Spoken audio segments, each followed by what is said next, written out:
Saya ingin ucapkan dan menyapa ya, dan yang terhormat Bapak Profesor Aris ya Junaidi selaku Direktur di Belmawa di Kemendikbud, kemudian Bapak Kepala LLDikti 3 Prof. Agus, dan juga LLDikti Wilayah 11 Prof. Udiansah, dan juga di sini hadir juga dari Sekretaris Lembaga LLDikti ada Pak Akbar, kemudian Pak Siswanto, dan juga Bapak Ibu narasumber sekalian, dan juga panitia.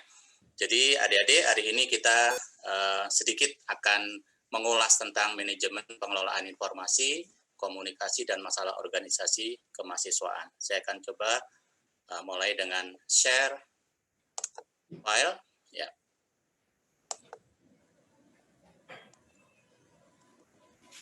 Sudah kelihatan semua ya?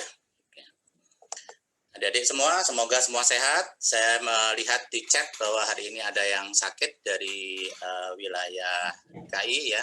Mudah-mudahan teman kita ini segera sembuh. Kita akan mengawali dengan kenapa kemudian kita memerlukan untuk belajar tentang manajemen pengelolaan informasi, komunikasi, dan masalah organisasi kemahasiswaan. Ya. Sekarang kita coba lihat dulu ya kondisi saat ini. Saya yakin dari kemarin adik-adik juga sudah melihat bagaimana pentingnya kita memahami pemahaman tentang digital literasi ya, yang sudah diajarkan Bu Nurul dan juga disinggung oleh para pembicara yang lain.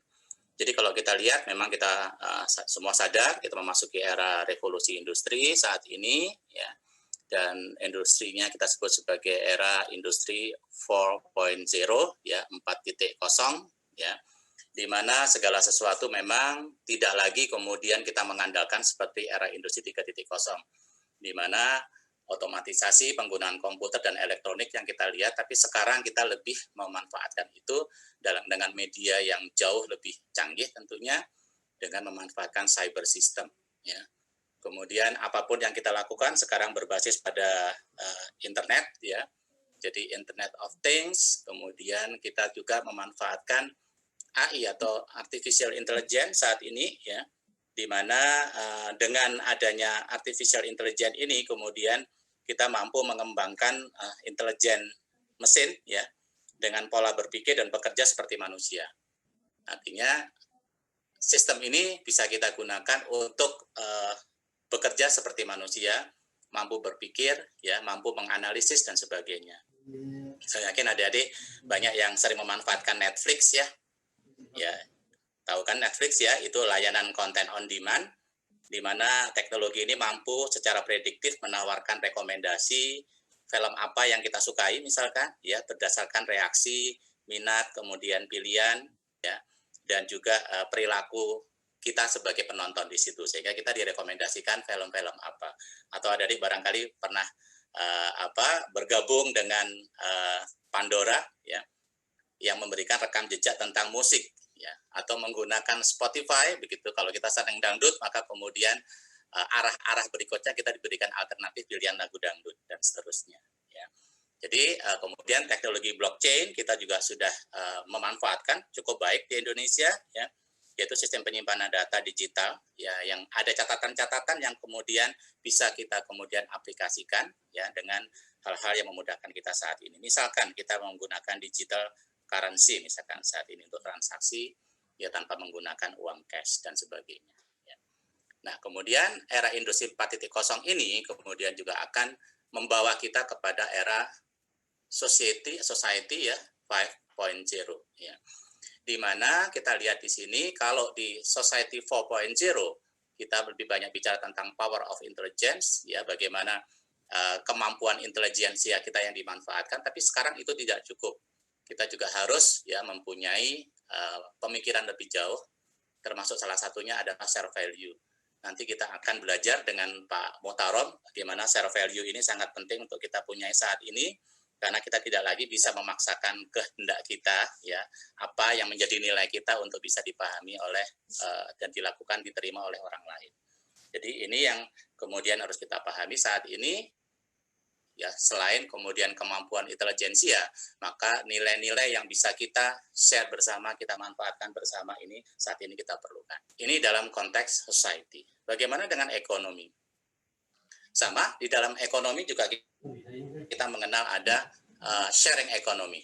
Ya, di dalam sharing ekonomi ini maka kemudian kita lagi-lagi tidak bisa ya bekerja semuanya sendiri. Ya, dulu kita punya toko kalau mau jualan, sekarang kan tidak lagi, kita bisa beli online. Ya, kalau mau beli tiket kita dulu harus ke kemudian travel agent atau ke tempat-tempat di mana tiket dijual di sana. Sekarang kita bisa online. Jadi semua adalah serba kemudahan dan tidak harus menggunakan cash money.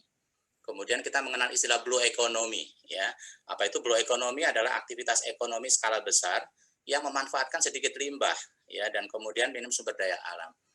Artinya era COVID ini memberikan pembelajaran kepada kita. Coba kita bayangkan berapa kertas yang kita hemat saat ini tidak kita gunakan karena kita menggunakan online system. Artinya kalau kertas kemudian tidak kita manfaatkan, berapa pohon yang kemudian tidak kita tebang dan sebagainya. Ya, berapa karbon dioksida yang kemudian menjadi tidak dirilis, tidak dikeluarkan. Jadi inilah ya hal-hal yang kemudian menjadi hal positif yang kita lihat ya dari sisi-sisi pemanfaatan internet ya, penggunaan dunia maya dan sebagainya. Jadi di sini power of the platform ya, kita lihat di sini ya. Sekarang ini Zoom menjadi merajalela kalau kita melihat ya, bahkan mengalahkan Google Meet ya, Webex dan yang lain untuk di Indonesia saat ini.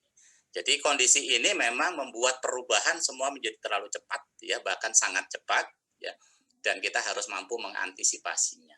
Karena itu kita harus menyadari dunia saat ini, dunianya kita sebut adalah VUCA, ya, VUCA, dunia-dunia yang kemudian volatile, uncertain, kompleks dan ambigu. Jadi semua serba cepat menguap, semua serba tidak tentu. Masalahnya semakin kompleks, kemudian seringkali ambigu dan menimbulkan banyak hal yang kemudian kadang-kadang tidak jelas. Nah, menghadapi dunia seperti ini kita harus siap semua adik-adik ya. Kita harus mengubah ya future world ini menjadi suasana yang kita sebut agile. Agility itu artinya tangkas. Kita harus tangkas menghadapi suasana yang serba berubah dan tidak tentu ini. Kita harus punya visi, kita harus punya pemahaman yang cukup tentang suatu hal. Ya, kemudian kita harus kemudian jelas dengan segala sesuatu yang kita lakukan saat ini. Jadi teknologi ini kemudian atau upaya ini kita harus mengubah dari fragile, sesuatu yang kemudian mudah berubah, mudah pecah menjadi agile. Nah, kita semua diharapkan seperti ini. Saya terus terang menikmati ya komunikasi adik-adik yang ada di WhatsApp group ya. Saya melihat komunikasinya sangat lugas, baik, menyapa, ya, kemudian memberikan semangat. Tadi malam ada yang bertanya bagaimana tugasnya sudah selesai, kemudian ada yang berdiskusi, saya kesulitan karena ternyata file yang mau saya unggah ternyata lebih dari 1 megabyte, gimana caranya ya Kak? Gitu. Kemudian ada yang mengajarkan, jadi suasana-suasana ini yang memang kita harapkan, artinya adik-adik sudah siap untuk menjadi generasi yang agile, yang tangkas. Ketika tidak tahu harus bersikap seperti apa, kemudian harus dilakukan dengan tepat dan segala macam. Jadi agile ini artinya kita berharap pola pikir dan kebiasaan kita semua berubah. Cepat mengidentifikasi masalah dan peluang, kemudian segera bergerak untuk menindaklanjuti, kemudian melakukan kedua hal tadi tanpa henti, terus-menerus dan memikirkan namanya sustainability. Ya. Keberlanjutan hidup kita seperti apa. Jadi inilah yang kita harapkan dari pemimpin masa depan, harus punya visi, punya pemahaman tentang segala permasalahan yang dihadapi, mengatasinya dengan jelas, kemudian harus tidak boleh mudah menyerah, dan sifatnya adalah tangkas. Oke. Merespon itulah maka kemudian kita belajar tentang era pendidikan 4.0. Ada 4 hal yang kita utamakan di sini. Pertama adalah kita harus sadar bahwa sekarang kita menjadi warga negara dunia.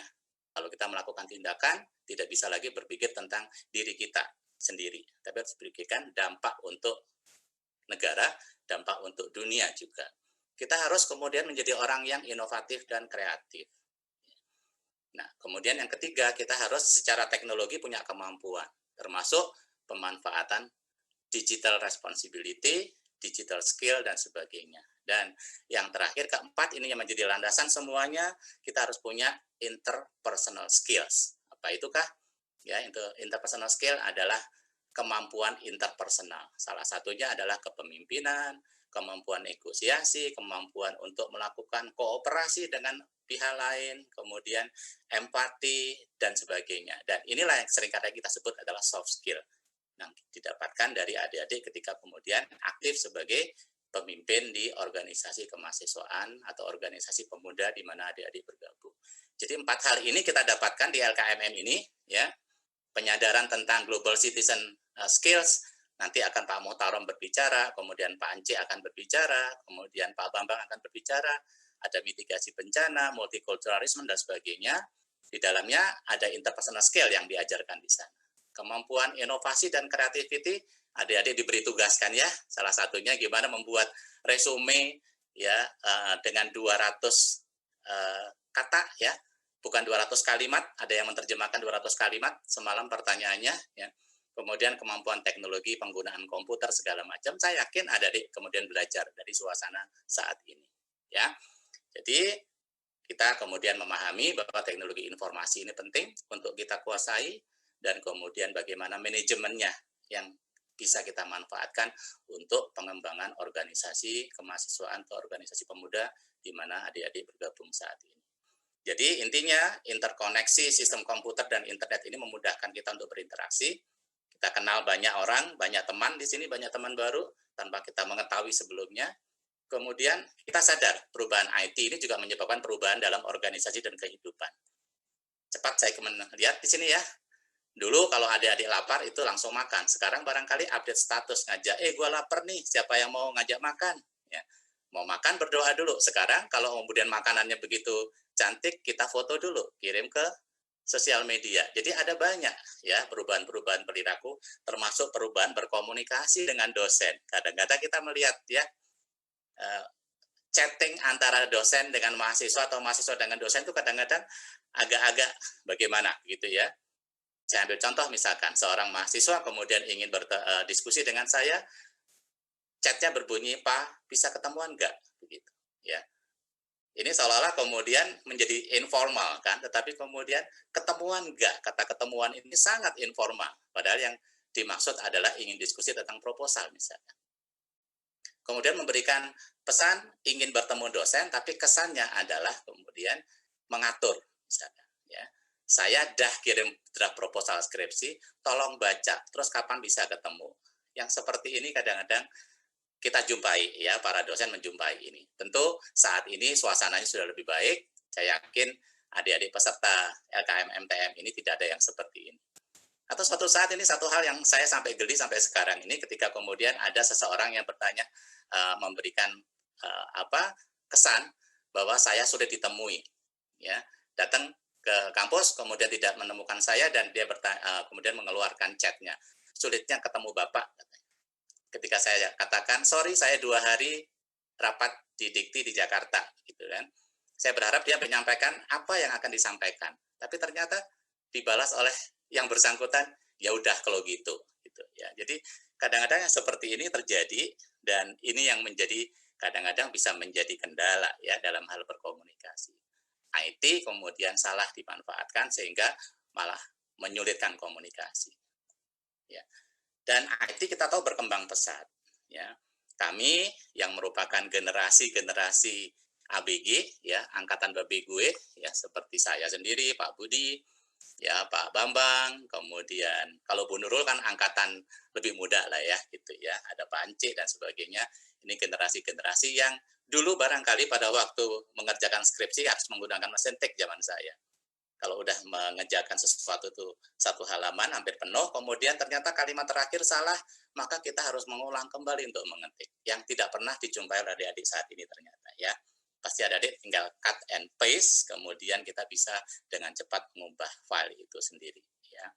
Jadi kemudian semua berbasis paper, kertas, sekarang semuanya berbasis IT, ya, komunikasi, seminar, semuanya berbasis IT. Kemudian tentang perangkat yang kita gunakan. Saya kira adik-adik sekarang sudah mulai begitu lahir sudah melihat ada desktop, ada laptop, ada HP, ya. Tapi kami dulu belum mengenal ada desktop, belum mengenal laptop, apalagi handphone, ya. Kami dulu kalau mau berkomunikasi harus menggunakan surat, harus menggunakan poster. Kemudian mau punya teman banyak, pakai sahabat pena, kirim surat, kemudian dijawab, nunggu berapa hari, dan sebagainya.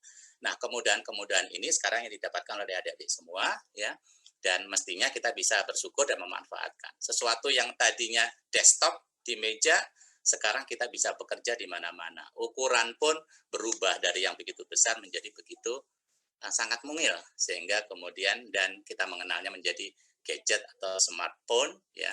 Artinya smart memang pandai di situ, bisa kita gunakan untuk apapun juga. Dari sisi ukuran makin mobile, makin handheld, makin bisa kita pegang. Dari sisi kemudian mobilitas menjadi lebih mobile. Kemudian tentang data yang bisa kita simpan. Ya. Dulu kita menggunakan pertama kali, ya, zaman saya tahun-tahun 85, ya, mulai mengenal komputer, desktop, maka kita memerlukan namanya floppy disk. Ya. Floppy disk ini 5,5 inci gitu ya, ukurannya cukup besar, kita masukkan di situ, kapasitas pun terbatas ya, hanya kilobyte adik-adik ya, 640 kilobyte seperti itu. Kemudian di tahun-tahun 90 awal ya, kemudian kita mengenal ada disket yang di tengah ini ya. Kemudian disket ini kapasitasnya lebih besar dan tidak mudah rusak, tidak mudah kelipat seperti yang floppy disk. Baru kemudian kita mengenal ada compact disk, CD ya.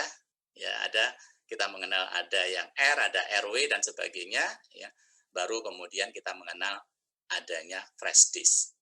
Kapasitasnya sudah mulai ke gigabyte. Jadi makin ke sini makin besar, apalagi ada yang namanya external hard disk di mana kita bisa menyimpan data dengan cukup besar di sini. Nah, ini kondisi yang kalau kita mau menyimpan data yang bisa kemudian kita lakukan dengan hardware.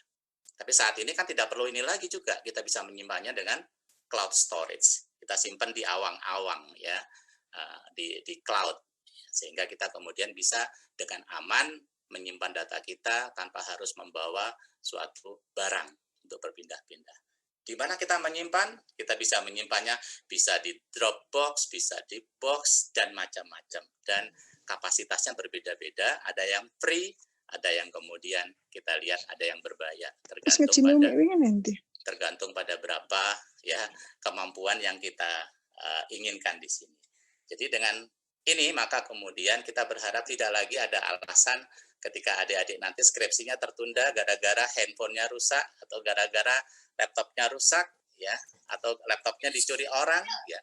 Maka semua harus siap, semua file kita simpan di cloud, termasuk data-data tentang organisasi kemahasiswaan. Jadi ini yang kita harapkan adik-adik bisa kemudian memanfaatkan dengan baik ya teknologi informasi untuk meningkatkan kinerja organisasi kita.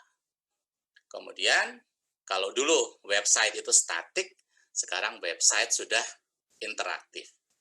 Bisa berkomunikasi kita. Bahkan di dalam website kita kemudian bisa integrasikan sosial media, blog dan sebagainya sehingga kemudian hampir mempermudah orang untuk berkomunikasi dengan kita, berinteraksi dan kemudian memberikan respon.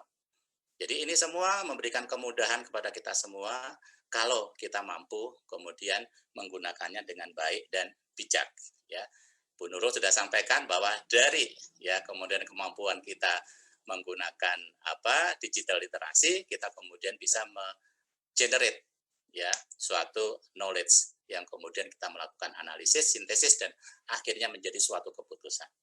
Hal terakhir inilah yang kemudian kita ingin adik-adik nanti bisa bergabung di LKM MTL tingkat lanjut di mana kita benar-benar kemudian meminta adik-adik untuk ya belajar bersama dengan menggunakan sumber informasi yang benar, yang ilmiah untuk mengambil suatu keputusan.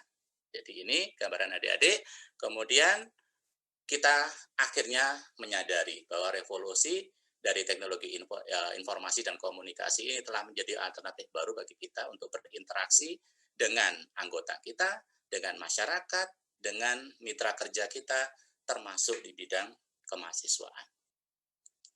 Ada 5 fungsi yang kita kenal dari teknologi informasi, ya, operasional, monitoring dan kontrol, kemudian ada planning, ya, and decision, communication dan interorganisational, ya. Jadi ada 5 hal yang kalau kita mengamati satu persatu.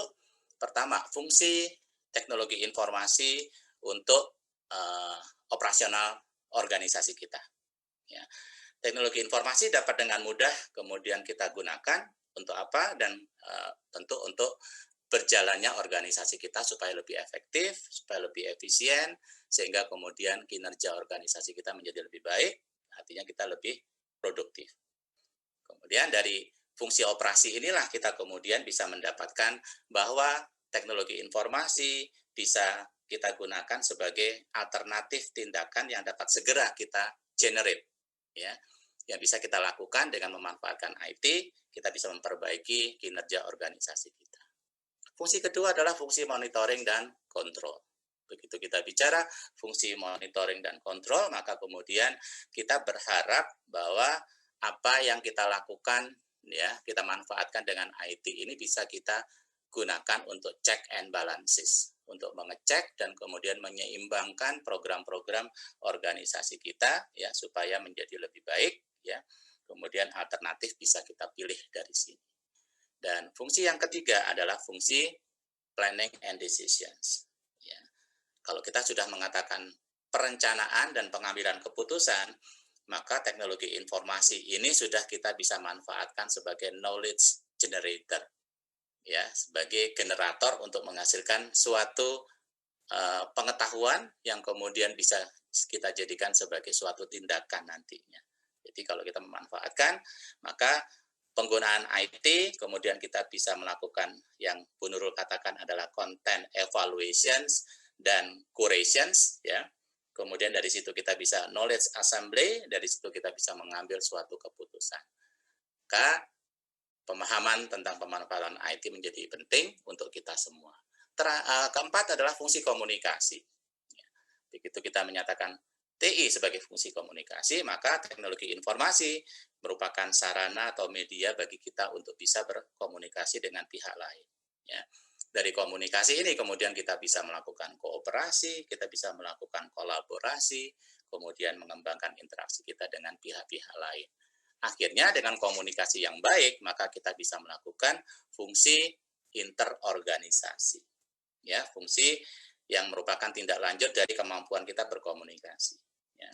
Kemudian di sini kita bisa memilih, ya, komunikasinya dengan cara apa, ya, dengan media sosial kah atau melalui media-media yang lain di sini. Saya kira era saat ini, era pandemi COVID ini telah mengajarkan banyak hal kepada kita, ya, untuk membuat kita bisa, ya, bekerja secara lebih terbuka tanpa harus bergerak dari satu tempat ke tempat lain, ya. Kemudian bisa mengembangkan fungsi organisasi kita untuk berkolaborasi dengan organisasi lain. Kita berharap adik-adik tidak berhenti setelah kegiatan ini, komunikasi tetap berjalan dan bisa dilanjutkan dengan kerjasama antar organisasi adik-adik semua. Jadi dengan demikian kita melihat 5 fungsi teknologi informasi, ya, termasuk untuk organisasi kemahasiswaan. Ya. Saya mencoba menggunakan satu referensi, ya, yang saya tulis di bawah ini untuk mengidentifikasi peranan teknologi informasi untuk organisasi kemahasiswaan itu apa saja. Ada 4 hal. Ya. Saya memasukkan pertama adalah IT. Ini bisa kita gunakan untuk mencari, memilih, mengatur informasi secara efisien. Ya. Jadi kemudian kita bisa, ya, mencari informasi dan mengaturnya, kemudian memanfaatkan informasi dan data ini kemudian untuk seperti yang tadi kita lihat fungsinya bisa untuk membuat perencanaan, pengambilan keputusan dan seterusnya. Kemudian peran yang kedua, kalau kita kemudian punya organisasi pasti tidak ingin, ya, organisasi kita mandek di suatu tempat, ya, kita inginnya adalah semakin berkembang. Karena itu perlu komunikasi dan IT bisa kita manfaatkan untuk mengirimkan informasi kepada khalayak anggota, sasaran atau publik dan meyakinkan bahwa apa yang kita kerjakan ini kemudian diketahui orang lain, kemudian mendapatkan respon sehingga kemudian kita bisa melakukan tindakan-tindakan lain atau aktivitas lain yang lebih berkembang dan lebih baik. IT bisa kita manfaatkan juga untuk kolaborasi dalam tim. Ya, ini yang kemudian kita berharap kita semua sedang memanfaatkan. Adik-adik ketika kemudian mau memasukkan file adik-adik, ya, untuk dikirim ke dalam Google Drive yang ada, berarti sebenarnya ini bagian dari kolaborasi dalam tim bahwa adik-adik kemudian bekerja sama dengan panitia, ya, dan panitia mendapatkan semua tugas adik-adik itu sehingga kemudian kita bisa mengamati bersama ya kami termasuk narasumber bisa memantau sejauh mana adik-adik merespon ya tugas-tugas yang kami berikan untuk adik-adik semua. Bisa untuk menegosiasikan perjanjian, membuat keputusan dan sebagainya. Dan terakhir ya fungsi yang keempat adalah menghasilkan hal baru. Artinya dari IT kita bisa kemudian mengembangkan suatu kebijakan baru ya, bisa menghasilkan sesuatu yang baru yang kemudian tidak harus kemudian menggunakan satu platform satu dengan yang lain bisa bergabung, bisa berkolaborasi menghadirkan suatu layanan baru, produk baru dan sebagainya. Saya kira konsep kalau kemudian kita mengenal ada kemudian e-money ya, kita kemudian mengenal ada crowdfunding ya, mengumpulkan dana ya dengan kitabisa.com atau benihbaik.com dan sebagainya, itu merupakan produk-produk termasuk e-certificate ya, sertifikat ini ya yang kita dapatkan nanti setelah selesai LKMM, ini juga merupakan satu produk dari komunikasi dari suatu aktivitas yang kita lakukan berbasis internet. Kita ambil contoh-contoh sekarang ya. Tadi ada 4 yang bisa kita lakukan. Saya ambil contoh yang terkait dengan aktivitas kita di organisasi kemahasiswaan. Pertama misalkan ya, kalau kita mau memilih, mengatur informasi yang efisien, kita harus memastikan bahwa dokumen organisasi itu harus disimpan ya, dan dapat diakses oleh anggota yang berhak. Jadi tidak lagi kita kemudian mengandalkan kertas, kalau adik-adik nanti kemudian serah terima jabatan, dari adik-adik ke generasi berikutnya, ke pengurus berikutnya, kemudian serah terimanya berkasnya itu ada tuh ya di kantornya organisasi kita, silahkan dilihat sendiri. Tapi lagi-lagi kita berharap sekarang sudah menggunakan paperless, tidak lagi menggunakan kertas. Semua dokumen kita simpan di cloud storage, sehingga semua punya akses untuk bisa melihatnya. Aksesnya seperti apa? Tergantung. Nanti kita bisa aksesnya tertutup atau terbuka, bisa saja. Yang kedua, kemudian mengirimkan informasi. Bagaimana cara kita mengirimkan informasi? Kalau kita punyanya adalah katakanlah media sosial, kita punya Instagram, apakah kemudian kita bisa mengirimkan ke lintas media sosial? Oh bisa saja ya. Kemudian menyebarkan informasi, mempromosikan kegiatan, termasuk memonitor penyampaian informasi bisa kita lakukan secara terintegrasi dengan menggunakan online marketing tools ya, di mana kita bisa mengirimkan lintas media sosial misalkan ya, tapi kita bisa menggunakan social media management tools ya, di mana tidak hanya kemudian kita mengirimkan, tapi kita juga bisa memberikan respon yang dan menerima respon terhadap media informasi yang kita kirimkan. Ya. Ketiga, ya contoh aktivitasnya dalam kolaborasi. Adik-adik pasti sering melakukan nih ya, kita bisa mengerjakan dokumen bersama-sama. Kalau kita punya Google Docs ya, kemudian kita share, maka kita bisa mengedit, mengkritik bersama-sama dengan tracing yang bisa kita lihat semua bersama-sama. Diskusi daring seperti yang kita lakukan saat ini itu bisa sinkronos, bisa asinkronos ya. Yang kita lakukan sekarang kan sinkronos ya. Kita berada di tempat berbeda tapi kita harus melakukan pada waktu yang sama. Kita sebut sinkronos. Tapi kemudian kalau asinkronos bisa saja ya, kita kemudian simpan informasinya dalam suatu sarana ya online. Kemudian adik-adik bisa mengerjakan tugas kapanpun ya sesuai dengan pesan yang disampaikan oleh dosen atau pemateri misalkan ya. Jadi medianya banyak, platform bisa kita gunakan. Kita menggunakan cloud application bisa. Kemudian yang sekarang kita gunakan adalah video conferencing tool ya. Kemudian social media group atau chat application group. Kita menggunakan WhatsApp sekarang saat ini yang sudah tidak lagi adalah media chatting lagi, tapi juga media untuk mengirimkan dokumen, ya, sharing dokumen dan sebagainya. Kelemahannya dengan kita menggunakan WA group adalah kita tidak bisa menganalisis data di situ kan ya. Yang bisa adalah dengan cara-cara yang lain tentunya. Yang keempat adalah menghasilkan hal yang baru, tadi sudah saya singgung, ada sertifikat digital, ada pembayaran digital, ada inovasi, pelaksanaan kegiatan selama masa PSBB. Dan kita berharap selama masa pandemi COVID ini, organisasi kita tidak boleh diam dong ya, tetap harus punya aktivitas yang baik. Oke. Kita mulai dalam satu persatu ya. Contohnya ya, dari yang mencari, memilih, mengatur informasi secara efisien. Oke, pengurus organisasi berganti setiap tahun. Maka kita harus mampu menggunakan media penyimpanan yang bisa diakses oleh anggota atau orang-orang yang memang kita berikan hak untuk bisa mendapatkan akses itu. Ya. Arsip fisik menggunung, ya, dan saat ini nggak boleh lagi kemudian kita menyimpan arsip yang menggunung di mana-mana kecuali untuk kepentingan yang sangat kemudian memang memerlukan justifikasi ya yang jelas. Itu pun sekarang sudah mulai berkurang, ya. Dulu kita menganggap bahwa tanda tangan materai harus ada dalam dokumen. Sekarang kita tanda tangan bisa menggunakan tanda tangan ya, signature kan ya. Ada DocuSign, ya, dokumen sign dan sebagainya yang kemudian diakui secara internasional sebagai dokumen resmi. Jadi penggunaan Google Drive, Dropbox dan sebagainya kemudian kita bisa manfaatkan untuk menghilangkan adanya arsip fisik kertas yang menggunung itu. Ya. Kemudian yang ketiga, dokumen seringkali tidak dapat diakses dengan mudah, ya, oleh pengurus organisasi. Maka kemudian kita bisa memanfaatkan layanan gratis, ya, fasilitas di katakanlah Google Drive ada sampai berapa gigabyte, ya, sekitar 2 gigabyte free. Tapi kalau kita mau kapasitasnya besar atau unlimited, kita kemudian bisa dengan berbayar. Atau kalau kampus kita ya bekerja sama dengan vendor tertentu, ya, misalkan kalau kami di IPB ya bekerja sama dengan Google, maka kemudian semua sivitas akademika di kami di Institut Pertanian Bogor itu tidak mempunyai keterbatasan dalam menyimpan data, ya. Selama kita menggunakan akun email kita menggunakan apps.ipb.ac.id, maka kemudian semua komunikasi, semua data kita akan unlimited di situ karena kerjasama antara kampus dengan Google, gitu ya.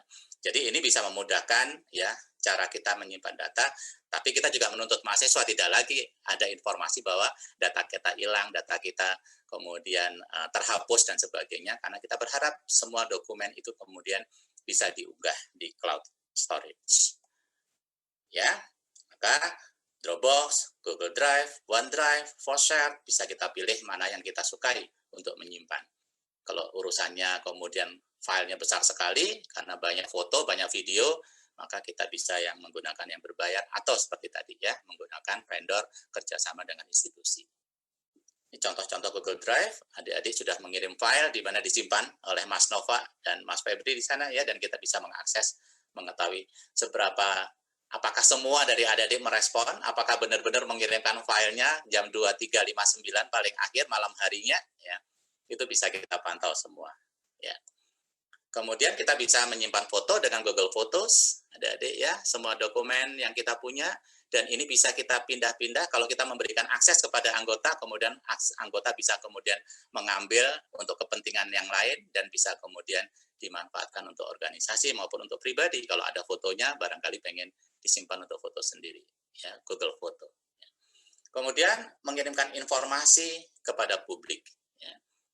Kita kadang-kadang terbatas, kita menggunakan akun sosial tertentu, media sosial tertentu, misalkan Facebook, kemudian orang lain ataupun teman-teman Anda atau publik yang punya komunikasi dengan Anda menggunakan akun yang lain. Maka kita bisa menggunakan social media management tools, ya, agar bisa across social media. Jadi bisa menyeberang ke semua sosial media. Kita bisa menggunakan katakanlah Buffer atau Hootsuite.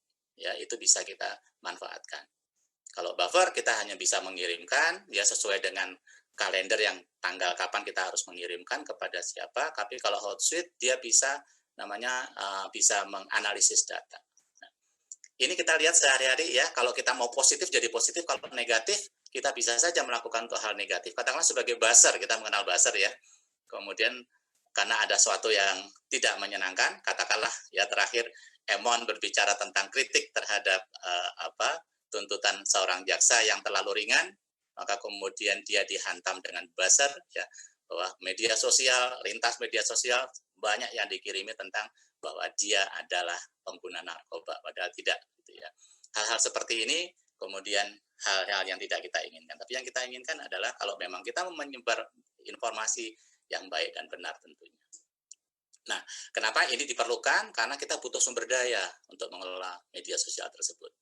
Terlalu lelah kita kemudian kalau mengirimkannya, kita harus punya semua media sosial karena mitra kita hanya punya media sosial tertentu dan sebagainya. Ya. Kemudian informasi seringkali dibungkus dengan cara yang tidak menarik. Karena itu kita harus mampu mengolah informasi dengan cara yang menarik. Ya. Kalau kita punya website yang sebenarnya adalah informasi resmi, kemudian kita juga harus menggunakan informasi media sosial yang terintegrasi di situ, sehingga orang yang pengen dapat informasi yang ringkas, singkat, bisa melalui media sosial, tapi yang lengkap ada di website. Ya. Kemudian kita bisa mengajak ya relasi kita untuk berlangganan, subscribe ya tentang informasi kita. Dengan itu maka kemudian kita makin lama makin punya subscriber. Dan mestinya subscriber boleh juga kalau kita ingin mendapatkan layanan dari kita bisa kemudian unsubscribe. Ya, ini contoh yang bisa kita lihat mengelola media sosial dengan buffer tadi kita lihat ya, sehingga kita bisa menjadwalkan kita mau mengirim jam berapa ya, tanggal berapa bisa kita set, dan kita bisa set untuk dikirimkan ke berbagai pihak yang kita tuju.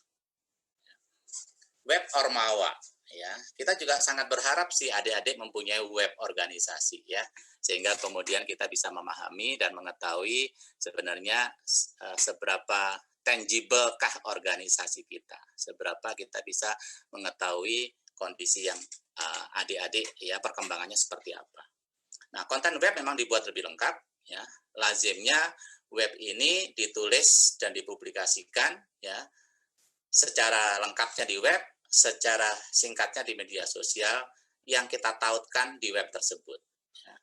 Web ini merupakan representasi hidup dari ilmu dan pengalaman yang dimiliki organisasi harusnya. Sehingga kemudian kita sangat berharap organisasi adik-adik juga punya web ya. Bagaimana web itu bisa menceritakan tentang visi, misi ya dan informasi lain tentang organisasi, sehingga kita bisa melihat bagaimana gerakan dari organisasi adik-adik. Bagaimana membuat web? Kita tidak harus membuat from the scratch, membuat sendiri ya. Kita punya yang namanya CMS, Content Management System, yang kemudian kita gunakan dengan pola yang ada di sana, desainnya sudah ada di sana, platformnya, kemudian kita tinggal memanfaatkan, mengisi data yang kita punya dari organisasi kita. Bisa menggunakan WordPress, ya, Blogspot, Google Site dan sebagainya. Sayangnya memang kalau kita menggunakan ya layanan-layanan ini, maka kemudian nama si CMS itu muncul di situ. Misalkan kalau di IPB ada mahasiswa ilmu komputer, Himalcom IPB, kemudian webnya menggunakan WordPress, CMS-nya, Content Management System-nya, maka kemudian email address-nya menjadi ada kata .wordpress.com. Ya. Tapi kalau kita memang berintegrasi dengan kampus, barangkali ya kita sangat berharap adik-adik website-nya menjadi satu dengan web kampus, sehingga kita kalau ngeklik kampus tersebut, kemudian ada kemahasiswaan, dari kemahasiswaan kita klik, kemudian ada organisasi adik-adik di situ, ya, sehingga kemudian kita bisa mengetahui sejauh mana perkembangan organisasi adik-adik. Begitu kemudian kita menggunakan web kampus, maka biasanya ada ac.id, ya, kita tahu ada go.id, ada ac.id, ya, dan sebagainya. Kita lihat misalkan untuk webnya BEM UI misalkan. Tampilan home-nya, berandanya seperti ini. Kemudian begitu kita lihat klik berikutnya, oh kita bisa melihat visi dan misi dari BEM-nya UI seperti apa. Jadi kita bisa lihat apakah organisasi ini updated nggak sih informasinya. Tadi saya katakan, kalau mau membuat dengan pola yang sudah ada, maka pakai WordPress, bisa pakai Joomla, pakai Drupal, dan sebagainya. Kemudian mail, ya, kita seringkali menggunakan mailing list untuk komunikasi juga bisa dimanfaatkan. Ya, sekarang kita lebih suka dengan media sosial atau chatting group, ya. Banyak yang bisa kita manfaatkan. Kemudian komunikasi kita bisa kemudian menggunakan newsletter sehingga kita bisa kirimkan kepada relasi kita dengan baik. Ya, kita menggunakan cara mengirimkan newsletter informasi tentang organisasi kita ya dengan subscribe atau unsubscribe, bisa juga kalau memang mitra kita pengen berhenti dari situ. Contohnya kita bisa menggunakan platform mailchimp.com ya. Jadi ini bisa membuat apa yang kita kerjakan diketahui oleh pihak-pihak lain. Berkomunikasi yang kita pesankan di sini adalah kontennya memang bisa saja dibuat personal, tapi memang harus kemudian bisa dipahami, tidak menyinggung orang lain tentunya. Ya. Kemudian bisa dibuat rutin, dijadwalkan oleh kita sehingga relasi kita kemudian bisa mengetahui, oh minggu ini kita akan dapat informasi dari organisasi tersebut dan komunikasi bisa berjalan dengan baik, bahkan menginformasikan program kita ke depan seperti apa, ya sehingga semua bisa aware kalau organisasi kita terus berkembang. Nah, pemanfaatan informasi tadi bisa juga untuk memberdayakan masyarakat tentunya. Saya yakin adik-adik sudah melakukan bagaimana media sosial kita, kanal-kanal digital yang kita punya bisa kemudian kita share sesuai dengan peran kita, ya, visi misi organisasi kita. Kalau dia himpunan mahasiswa jurusan, kadang-kadang yang diinformasikan atau seringkali ada tentang keprofesiannya dan sebagainya. Ini juga bisa kita kembangkan. Atau kampanye digital, adik-adik kita tahu semua saat ini adik-adik banyak memanfaatkan digital facility untuk melakukan kampanye, termasuk untuk crowdfunding, ya, untuk mengumpulkan dana dan sebagainya. Maka kita bisa mengumpulkan dana dengan cara-cara digital sehingga dana bisa terkumpul. Seringkali juga kita tuliskan di situ sebenarnya ini untuk apa. Ya, ambil contoh yang gambar sebelah kanan ini adalah mahasiswa ilmu komputer IPB, ada e-commerce siap lawan corona misalkan. Kemudian siapapun yang kemudian mengakses, kita bisa melihat sejauh mana capaian anggaran atau dana yang diharapkan bisa terpenuhi. Sama kalau kita melihat di TV ya, untuk penggalangan dana untuk katakanlah untuk pembelian APD misalkan, kita bisa melihat kemudian lintas rekening bank kita bisa kita kirimkan di sana, ya. Kita mengenal istilahnya adalah crowdfunding, ya. Tapi untuk mengumpulkan dana dari masyarakat tentu ada aturan-aturan dari Kementerian Sosial dan Kementerian Menkominfo yang harus kita penuhi, dan biasanya kita sebagai orang yang mengusung dan minta bantuan di sana untuk dikumpulkan secara digital, kita kena charge, ya, rata-rata sekitar 5%-an begitu, ya. Jadi contohnya adalah crowdfunding. Kemudian untuk memudahkan maka kita disarankan menggunakan tagar atau hashtag untuk dapat melihat respon di media sosial. Jadi artinya ada hashtag, kemudian kita tahu ini untuk apa, gitu ya. Baik, ini contoh dari beberapa kegiatan dulu selama bulan Ramadan, ya, yang dilakukan oleh kitabisa.com, ya, dan Kumparan Derma.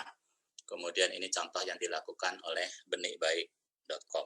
Ya, jadi beberapa hal bisa kita contoh, ya, hal-hal positif tadi. Kemudian yang ketiga adalah kita bisa berkolaborasi dengan tim. Oke, ya. Permasalahan yang sering kali kita dengar dari adik-adik adalah kegiatan kuliah saja sudah sangat menyibukkan kami, Pak. Bagaimana kami bisa kemudian aktif di organisasi kemahasiswaan? Jadi aktivitas akademik memang kita lihat sangat padat, ya.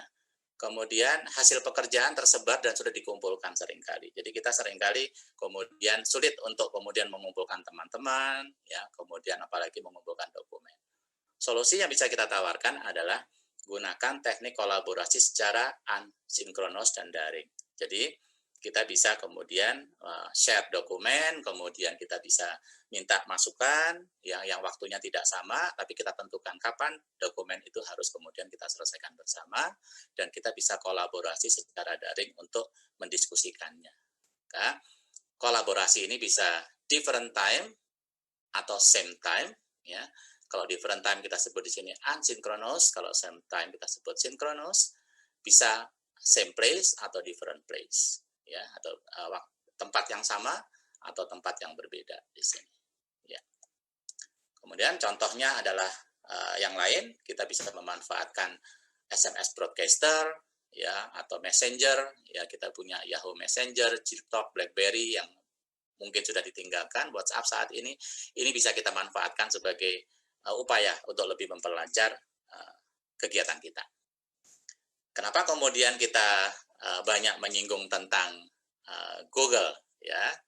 Karena memang kalau kita kemudian menggunakan Google, ini memang satu akun banyak aplikasi di dalamnya. Kita lihat berapa aplikasi yang bisa kita manfaatkan cukup banyak, ya, lebih dari 20, ya. Baik itu mau Google Sheet, kalau mau kita sharing tentang sheet, ya, tentang katakanlah kita mau menghitung dana dan sebagainya, Google Docs dan sebagainya ya untuk sharing dana dan saling memperbaiki. Google Slides kalau kita mau saling mengedit ya PowerPoint kita ya, memberikan kesempatan kepada teman-teman untuk kemudian bisa melihat dan memperbaiki ya bersama-sama. Ya. Google Docs kalau mau survei misalkan ada Google Survey ya, kita bisa menggunakan Google Form ya untuk kemudian melihat respon pendaftaran ya dari suatu kegiatan, atau kita bisa menggunakan Google Form ya untuk kemudian pengen mengetahui kira-kira kegiatan kemahasiswaan apa yang disukai oleh mahasiswa di kampus kami ya, begitu. Kita bisa mengolah data dari situ ya. Kemudian ini adalah contoh-contoh kita bisa bekerja sama dengan Google Docs ya, di mana kemudian kita bisa melihat di sini siapa sih yang kemudian memberikan respon, kita bisa tracking kapan dan jam berapa, dan masing-masing kita bisa tahu ya seperti mana dokumen ini bisa sampai jadi, itu prosesnya seperti apa ya. Kemudian survei online cukup banyak ya, kita bisa menggunakan survei Gizmo tadi ya, bisa menggunakan Google Form ya, macam-macam sebenarnya ya yang bisa kita, ada survei Monkey ya, ininya apa aplikasinya dan sebagainya. Ya. Kemudian Google Slide, ini kalau kita mau share ya tentang slide kita dan kemudian kita bisa saling mengedit satu sama lain ya. Termasuk kemudian dokumen yang bisa kita masukkan di dalam slide tersebut. Kemudian monitoring anggaran dengan Google Sheet ya, kita bisa melihat spreadsheet yang ada di sini ya seperti Excel ya. Dan kita sebagai pimpinan organisasi barangkali bisa melihat kemudian sejauh mana bendahara kita bisa memanfaatkan keuangan yang ada, bisa kita pantau setiap saat dengan menggunakan Google Sheet. Kemudian ini adalah penyimpanan data dengan Google Sheet, sehingga track record dari pengeluaran atau manajemen penggunaan dana misalkan bisa kemudian kita pantau ya, termasuk untuk laporan tahunan dan sebagainya, pertanggungjawaban kita kepada kampus dan sebagainya bisa kita manfaatkan adanya Google Sheet. Google Calendar ini juga kita sangat berharap adik-adik, terutama adik-adik yang di DPM ya, Dewan Perwakilan Mahasiswa, seharusnya adik-adik bisa mengetahui nih ya setiap organisasi yang ada di kampus Anda ya, itu kegiatannya apa saja, sehingga kalau kita tahu maka kita bisa mengantisipasi apakah ada kegiatan yang sama yang dilakukan oleh semua organisasi. Alangkah baiknya kemudian kalau ada kolaborasi supaya sumber daya menjadi lebih efisien ya, dengan menggunakan Google Calendar. Ya. Manajemen organisasi, kalau kita punya aktivitas, punya kegiatan organisasi, tidak seperti zaman saya dulu yang ditulis di papan tulis, setiap divisi kemudian mencatat progresnya. Sekarang menggunakan Trello, kita kemudian bisa memanage organisasi, aktivitas organisasi dengan semua yang terlibat bisa memantau sejauh mana progresnya. Ya, kita bisa lihat di sini seberapa sibukkah mahasiswa. Ternyata di tengah kesibukan kuliahnya, September tanggal 7 dia punya 2 aktivitas di sana, 14, 15 dan sebagainya. Jadi sebenarnya lebih efisien ya, karena kita bisa menggunakan teknologi informasi untuk pengembangan organisasi kita. Kemudian hal-hal baru ya, tadi sudah kita lihat suasana-suasana yang bisa kita ciptakan ya, cara-cara inovatif yang produktif dari hal-hal baru tadi. Kita sudah singgung tadi ya, ada beberapa hal yang bisa kita lakukan ya, misalkan seri bintang tokoh, dan besok kemudian kita akan mendapatkan informasi dari Ikatan Senat Mahasiswa Kedokteran Indonesia dan sebagainya. Itu merupakan hal-hal baru ya. Kemarin juga Pak Aris ya, Prof Aris menyampaikan bahwa hal baru yang bisa kita lihat bahwa dengan menggunakan sistem online ini kemudian kita bisa mendapatkan respon belasan ribu ya volunteers yang bisa membantu untuk COVID. Dari siapa? Mahasiswa ya itu. Oke. Pelatihan bisa kita lakukan ya secara online, dan adik-adik tentu dengan kapasitas keilmuannya bisa saja kemudian bisa melakukan program-program pengabdian masyarakat dengan menggunakan Google Meet atau Cisco Webex atau Zoom dan sebagainya.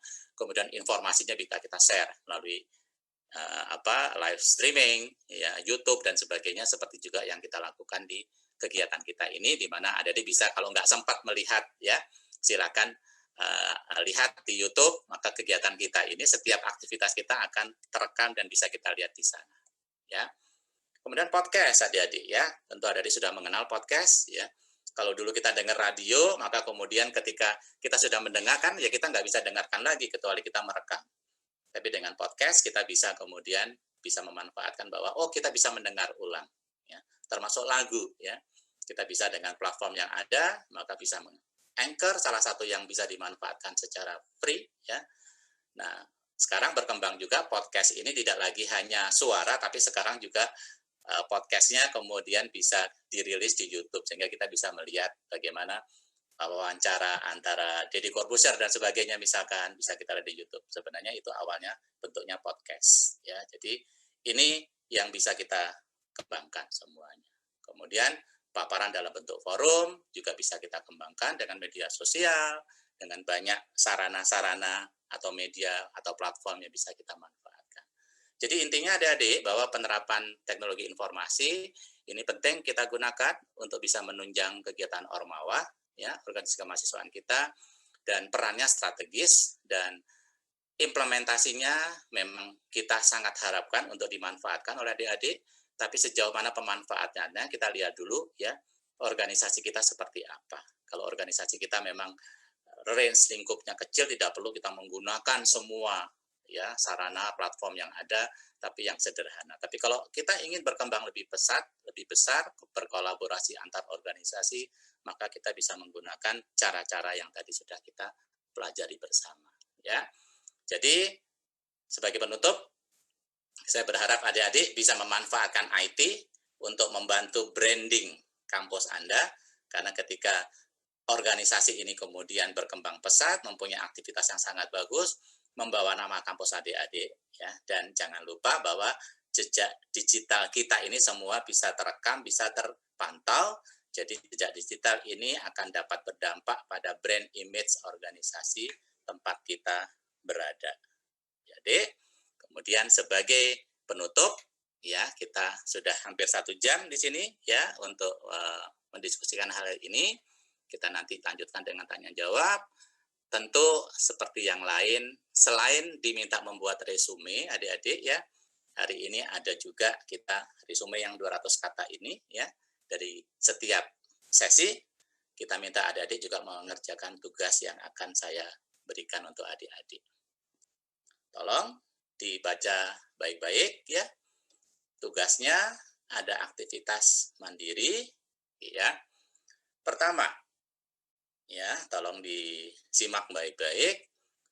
Kita berharap adik-adik organisasinya, ya, adik-adik memang tergantung pada organisasi apa adik-adik mendaftar saat ini, ya, bisa intrakampus, bisa ekstra kampus, ya.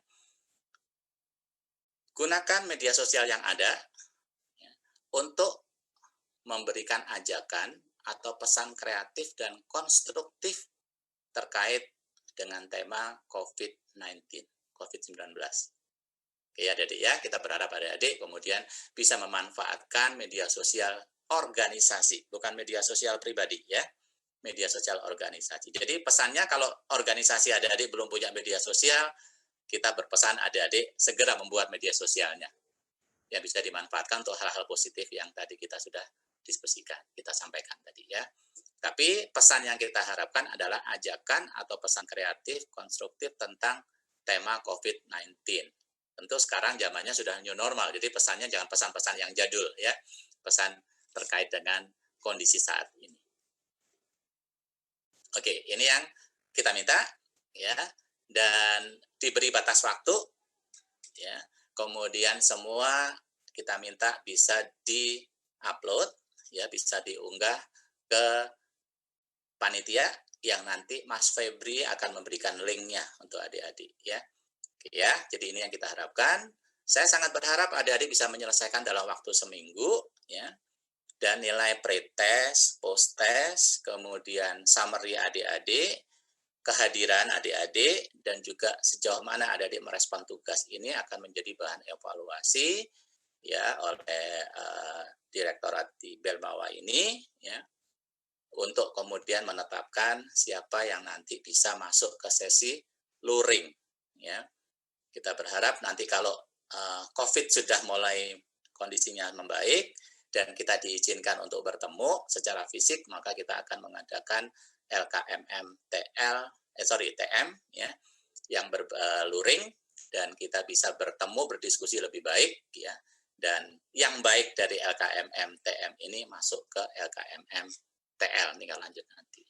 Selanjutnya pada waktu bertemu nanti kita akan banyak memanfaatkan aktivitas kita untuk menggunakan teknologi informasi yang tadi kita bahas ya, untuk kita bisa terapkan di dalam aktivitas organisasi yang kita lihat di kegiatan kita nanti. Saya kira itu adik-adik ya, semoga jelas apa yang saya sampaikan, dan saya berharap ada respon positif dari adik-adik dan aplikatif untuk diterapkan di kampus masing-masing. Saya kira demikian yang saya sampaikan. Terima kasih. Assalamualaikum warahmatullahi wabarakatuh.